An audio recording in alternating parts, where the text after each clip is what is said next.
अच्छा, तो मैं आपको बताने लगा हूँ कि कैसे आपने जो है स्पूफर को यूज़ करना है। तो सबसे पहले तो आपको ये जो आपको ज़िप फाइल मिलेगी उसे आप जब एक्सट्रैक्ट करेंगे तो आपके सामने ये दो फाइल्स आ जाएंगी। इसको आपने नहीं छेड़ना, आपने जो एग्जीक्यूटेबल फाइल है उसको आपने रन कर लेना है। आपको थोड़ी देर वेट करना पड़ेगा, उसके बाद ये सॉफ्टवेयर ऑन होगा। शुरू शुरू में ये ज़्यादा देर लगाएगा ऑन होने में, लेकिन वक्त के साथ साथ जैसे फिर सेकंड टाइम आप ऑन करेंगे इसे, सेकंड टाइम आप रन करेंगे, उस वक्त ये देर तो लगाएगा ही लेकिन पहले से कम देर लगाएगा। तो आपने वेट करना है इसके ऑन होने का। तो सॉफ्टवेयर अब ऑन हो चुका है, तो यहाँ पे ये लाइसेंस की मांग रहा है। तो जब आप सॉफ्टवेयर को बाय करेंगे आपको साथ में एक लाइसेंस की भी मिलेगी, तो वो की आपने यहाँ पे एंटर करनी है। तो वो एक की सिर्फ एक डिवाइस के लिए रजिस्टर हो जाएगा सॉफ्टवेयर। तो मैं ये की लगाता हूँ अपनी और वैलिडेट होगी। उसके बाद फिर ये सॉफ्टवेयर जो है अभी शो कराएगा कि कन्फिग फाइल फाउंड नहीं है, तो ये वन टाइम सेटअप स्टार्ट कर रहा है। यानी कि जब भी आप इसको फ्रेश इंस्टॉल करेंगे उसके बाद आप जो है इसको रन करेंगे तो ये एक इनिशियल सेटअप मांगता है, यानी कि आपका यूआरएल और उसके बाद बाकी इन्फॉर्मेशन मैं आपको दिखाता हूँ।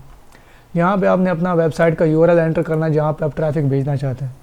तो फ़िलहाल के लिए यहाँ पे मैं ब्राउज़र स्कैन लिख देता हूँ, आपने एंटर क्लिक करना है। और उसके बाद यहाँ पे ये मांग रहा है कि मिनिमम व्यू टाइम कितना हो पेज का, सेकंड्स में आपने लिखना है।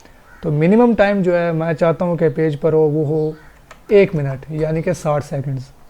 उसके बाद ये मैक्सिमम टाइम मांगेगा, मैक्सिमम पे आपने फिर एंटर करना है जितने आप चाहते हैं।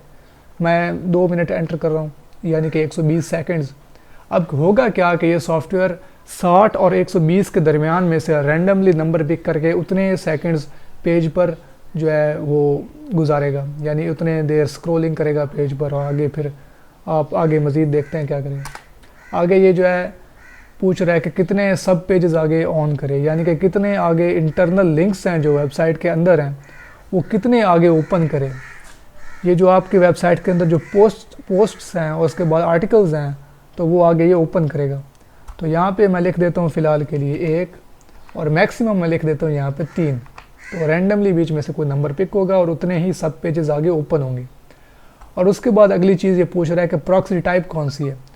प्रॉक्सी टाइप आपने लिखनी है जो भी हो आपके मुताबिक, यानी कि अगर आपकी HTTP प्रॉक्सीज़ हैं तो आप यहाँ पे लिखेंगे ब्रैकेट में जैसा कि लिखा हुआ है HTTP।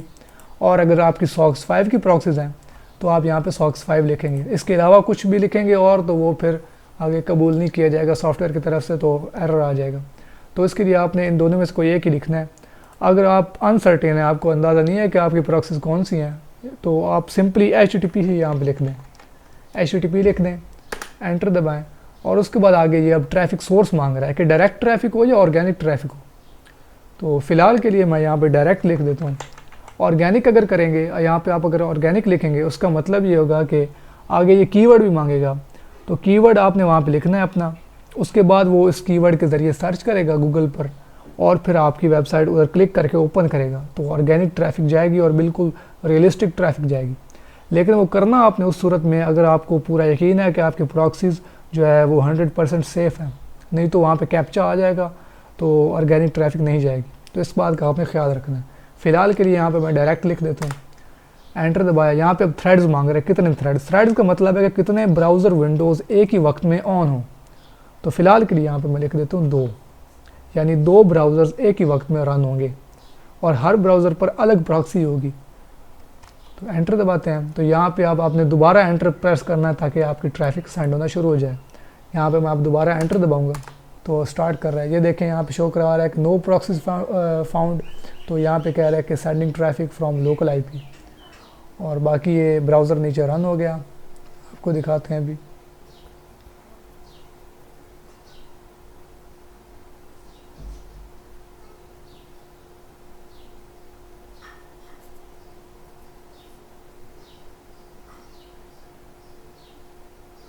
ये देखें सॉफ्टवेयर सक्सेसफुली रन हो गया और पीछे ये सारी स्क्रॉलिंग वगैरह कर रहा है। आप देख सकते हैं ह्यूमन लाइक स्क्रॉलिंग ये खुद ब खुद ही कर रहा है। आपको दिखा देते हैं।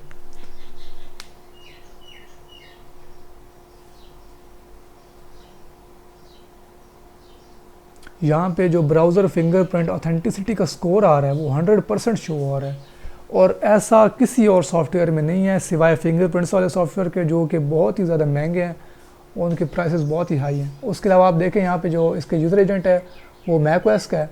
उसके अलावा आप देखें बॉट डिटेक्शन यहाँ पे नो शो करा रहा है। बाकी जितने भी सॉफ्टवेयर हैं अक्सर औकात उनमें यही मसला होता है कि वहाँ पे बॉट डिटेक्शन जो है वो येस आ रही होती है, तो यहाँ पे नो है और कोई डीएनएस लीक नहीं है, कोई कुछ नहीं है, बिल्कुल सेफ़ है। आप देख सकते हैं 100% सेफ़ शो करा रहा है। बाकी आपको मैं एक और चीज़ दिखाऊँ, यहाँ पे जो फिंगरप्रिंट्स है वो आपको दिखा देता हूँ। तो आप यहाँ पे देखें कि यहाँ पे रेजोल्यूशन देख लें आप, ये 1080p रेजोल्यूशन है और ये हार्डवेयर कॉन्करेंसी का मतलब है कि कितनी रैम है। तो यहाँ पे 12 GB है फ़िलहाल।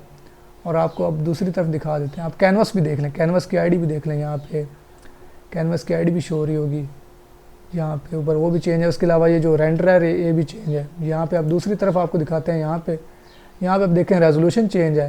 उसके अलावा कैनवस भी यहाँ पे चेंज है और रेंडरर वो ऐप, क्योंकि ये दोबारा मैक का ही आ रहा है यूज़र एजेंट, इसलिए यहाँ पे रेंडरर वही शो करा रहा है। उसके अलावा बाकी यहाँ पे देखें रैम जो है 8 GB आ रही है, उधर 12 GB इधर 8 GB। और उसके अलावा यहाँ पे फॉन्ट्स वगैरह भी रैंडमाइज होते रहते हैं। और उसके अलावा कैनवस, आईडी, पिक्सल और बहुत सी चीज़ें इसमें, जो जितने भी फिंगरप्रिंट्स के रिलेटेड जो चीज़ें हैं ना, वो सारी इसमें चेंज होती हैं। अगर आप प्रॉक्सी यूज़ करते हैं तो इसके हिसाब से लैंग्वेज भी बाज़ औक़ात चेंज हो जाती है। वो हर बार नहीं होती ताकि वो सेफ़ रखे, ताकि नेचुरल रहे, लेकिन अक्सर औक़ात चेंज हो जाती है लैंग्वेज। बाकी जो है आपको मैं दिखाऊंगा दूसरा तरीका, आपको बताता हूँ कि आपने अगर एडिट करना है, आपने यूआरएल अपना चेंज करना है, तो पहला तरीका तो ये कन्फिग फाइल को आप उड़ा दें, पकड़ के डिलीट कर दें। उससे क्या होगा कि दोबारा इनिशियल सेटअप आएगा और सारी वो डिटेल्स दोबारा मांगेगा, आप दोबारा पुट कर दें। लेकिन एक और टेक्निकल तरीका वो ये है कि आप कन्फिग फाइल को यहाँ से एडिट करें, नोटपैड में जाएं और यहाँ पे जाके आप सारी डिटेल चेंज कर सकते हैं। यहाँ पे आप वेबसाइट की यूआरएल आपने जो रखना है वो चेंज कर लें। यहाँ पे आपने जो भी वॉच टाइम और जो चीज़ें चेंज करनी है आप सब कुछ चेंज कर सकते हैं यहाँ पे। दूसरी चीज़ मैं एक और बताता चलूँ, यहाँ पे एक जो चीज़ इनिशियल सेटअप में जो सॉफ्टवेयर ने नहीं मांगी वो है सेव यूज़र एजेंट्स। यहाँ पर ट्रू है फ़िलहाल। इसका मतलब है कि यूज़र एजेंट बहुत ही ज़्यादा चेंज नहीं होंगे ताकि फिंगरप्रिंट्स के साथ मैच हो जाएं सही तरीके से, ताकि कोई भी वल्नरेबिलिटी ना रहे।